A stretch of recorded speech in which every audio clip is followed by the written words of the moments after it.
বন্ধুরা, যুগের পর যুগ ধরে ফিলিস্তিনদের উপর চালানো বর্বরতা আর সম্প্রতি কাতারের মাটিতে হামাস নেতাদের উপরে বিমান হামলার পর আরব বিশ্বের ঘুমন্ত সিংহ মিশর এবার জেগে উঠেছে। মিশর ও ইরানের নেতৃত্বে এমন এক সামরিক জোট গঠন হতে চলেছে যা পশ্চিমা বিশ্ব ন্যাটোর আদলে তৈরি করা হবে। এই মুসলিম জোটের লক্ষ্য একটাই, ইসরায়েলের বিরুদ্ধে যুদ্ধ ঘোষণা করা এবং ইহুদিদের ধ্বংস করা, যেন ইহুদিরা আর মধ্যপ্রাচ্যকে ধ্বংস করতে না পারে বা এ অঞ্চলে আর যুদ্ধ সংগঠিত করতে না পারে। বর্তমানে ইহুদি রাষ্ট্র ইসরায়েল এতটাই ক্ষমতার দাপট দেখাচ্ছে যে তারা একসাথে একই দিনে ৬টি মুসলিম দেশে হামলা করেছে। এমনকি কাতারের মতো দেশেও তারা হামলা করতে পিছু হটেনি। আর এ কারণেই বিশ্বের ৫০টি মুসলিম দেশ এবার এক হয়েছে কাতারে। তৈরি করা হচ্ছে মুসলিমদের নতুন সামরিক জোট।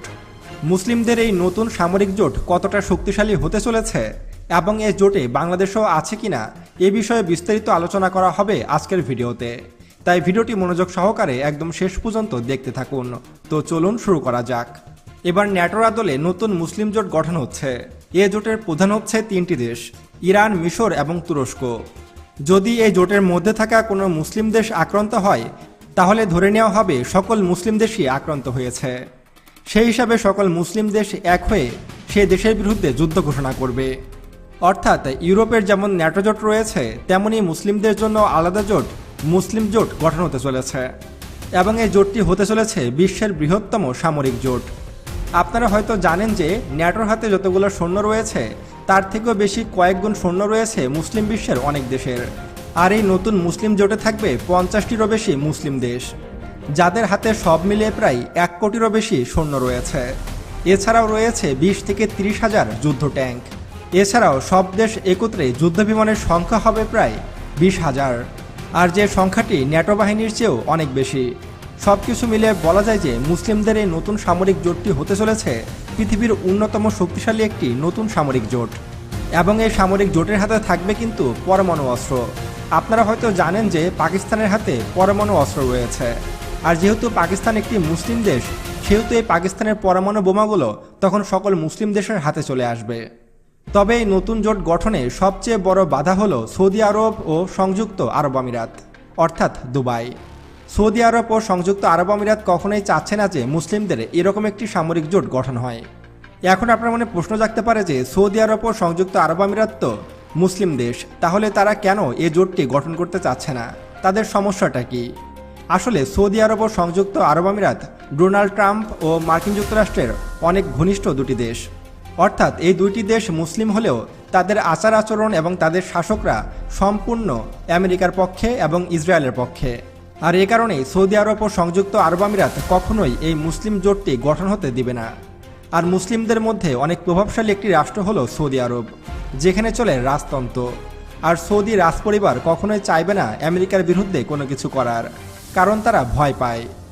তারা ভয় পায় যে আমেরিকা যদি কখনো সৌদি আরব ও সংযুক্ত আরব আমিরাতে হামলা করে তাহলে হয়তো তারা মরে যাবে, এবং তারা মৃত্যুকে ভয় করে। তাদের মধ্যে ইমানি শক্তি অনেক কম এবং তাদের ইমান অনেক দুর্বল। আর এই কারণে তারা মার্কিন যুক্তরাষ্ট্র ও ইসরায়েলের সাথে শত্রুতায় যেতে চায় না। তবে আপনাদের মনে করিয়ে দিই যে মার্কিন যুক্তরাষ্ট্র যাদের বন্ধু হয় তাদের আর কিন্তু শত্রুর প্রয়োজন হয় না। তেমনি কাতারের কিন্তু অনেক ঘনিষ্ঠ মিত্র ছিল মার্কিন যুক্তরাষ্ট্র, কিন্তু তারপরও কিন্তু কাতারে হামলা চালিয়ে বসেছে ইসরায়েল, আর সেটা মার্কিন যুক্তরাষ্ট্রের আদেশেই সে হামলাটি করেছিল ইসরায়েল। কাতার কিন্তু সবসময় মার্কিন যুক্তরাষ্ট্র ও ইসরায়েলের পক্ষে ছিল, তারপরও কিন্তু তাদের দেশে হামলা করা হয়েছে।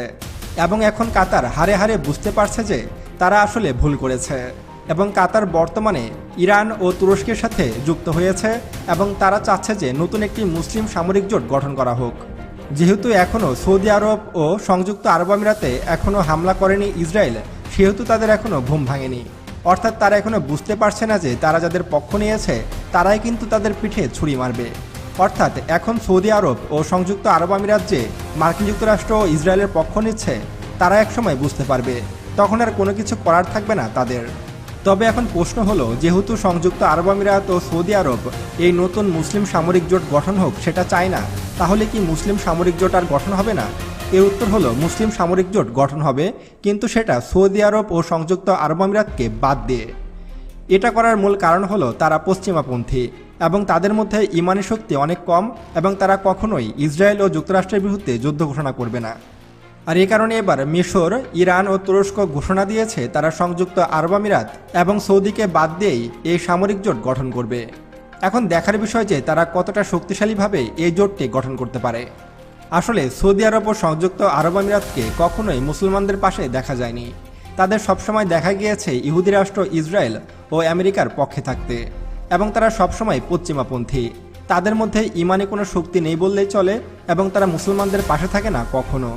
সম্প্রতি যখন কাতারে হামলা হলো, তারপরও কিন্তু সৌদি আরব ও সংযুক্ত আরব আমিরাতের ঘুম ভাঙেনি। তাদের ঘুম কবে ভাঙবে সেটা আল্লাহ পাকই ভালো জানে। আপনাদের মধ্যে অনেকেই আমাদের কাছে জানতে চেয়েছেন যে নতুন এই মুসলিম সামরিক জোটে বাংলাদেশ থাকবে কিনা।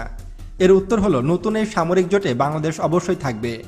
কারণ পৃথিবীর মধ্যে যতগুলো মুসলিম দেশ রয়েছে তাদের মধ্যে বাংলাদেশ অষ্টম শক্তিশালী দেশ।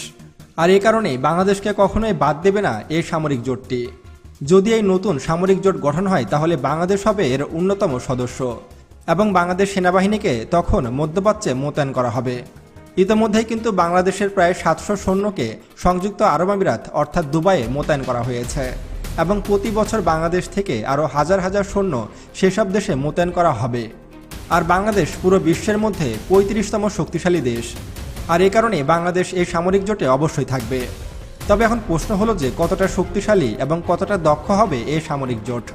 এর উত্তর হলো, এই সামরিক জোটটি হবে পৃথিবীর মধ্যে অন্যতম শক্তিশালী একটি সামরিক জোট, এবং এই জোটের মধ্যে সবথেকে শক্তিশালী দেশ হলো পাকিস্তান, কারণ পাকিস্তানের হাতে পরমাণু বোমা রয়েছে। এছাড়াও এই মুসলিম জোটের মধ্যে অন্যতম শক্তিশালী কয়েকটি দেশ হলো মিশর, তুরস্ক এবং ইরান। ইরান সম্পর্কে আপনাদের কাছে আর নতুন করে কোনো কিছু বলতে হবে না, কারণ ইরান কতটা শক্তিশালী এবং ইরানের রিভার্স ইঞ্জিনিয়ারিং কতটা দক্ষ সে সম্পর্কে আমি একাধিক ভিডিওতে আলোচনা করেছি। আর এই নতুন সামরিক জোটের আরেকটি অন্যতম শক্তিশালী দেশ হবে তুরস্ক। আর তুরস্ক মুসলিম বিশ্বে অন্যতম শক্তিশালী একটি দেশ।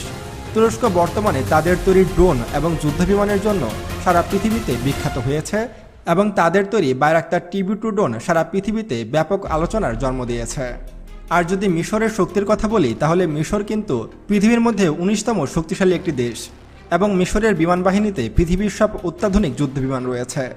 মিশরের বিমান বাহিনীতে সবচেয়ে শক্তিশালী যুদ্ধবিমানগুলো হলো ফ্রান্সের তৈরি রাফেল, যেগুলো রয়েছে শতাধিক। এছাড়াও মার্কিন যুক্তরাষ্ট্রের তৈরি F-16 যুদ্ধবিমান রয়েছে কয়েকশো। এছাড়াও 100টিরও বেশি অ্যাটাক হেলিকপ্টার রয়েছে মিশরের হাতে। সবকিছু মিলিয়ে মিশরের সামরিক শক্তি বিশাল, এবং মিশরকে ঘুমন্ত বাঘ বললেও ভুল হবে না। এ কারণে ইসরায়েলকে হুঁশিয়ারি দিয়ে মিশর জানিয়েছে যে মিশর কিন্তু ইসরায়েলকে কোনো রকম ছাড় দেবে না। যদি মিশরে আক্রমণের কোনো রকম চিন্তাভাবনাও করে থাকে ইসরায়েল, তাহলে ইসরায়েলকে পৃথিবীর মানচিত্র থেকে গায়েব করে দেবে মিশর। বন্ধুরা, মুসলিম বিশ্বের এই নতুন সামরিক জোট গঠন নিয়ে আপনার মতামত কি? এই ধরনের জোট গঠন করাকে আপনি সমর্থন করেন কিনা সেটিও আমাদেরকে কমেন্ট করে জানাতে পারেন। এবং আরও এমন তথ্যমূলক ভিডিও পেতে এখনই আমাদের চ্যানেল সায়েন্স বিটিকে সাবস্ক্রাইব করুন এবং পাশে আসা বেল বাটনে ক্লিক করুন। তো দেখা হচ্ছে পরবর্তী ভিডিওতে। ততক্ষণ পর্যন্ত সুস্থ থাকবেন, ভালো থাকবেন। আল্লাহ হাফেজ।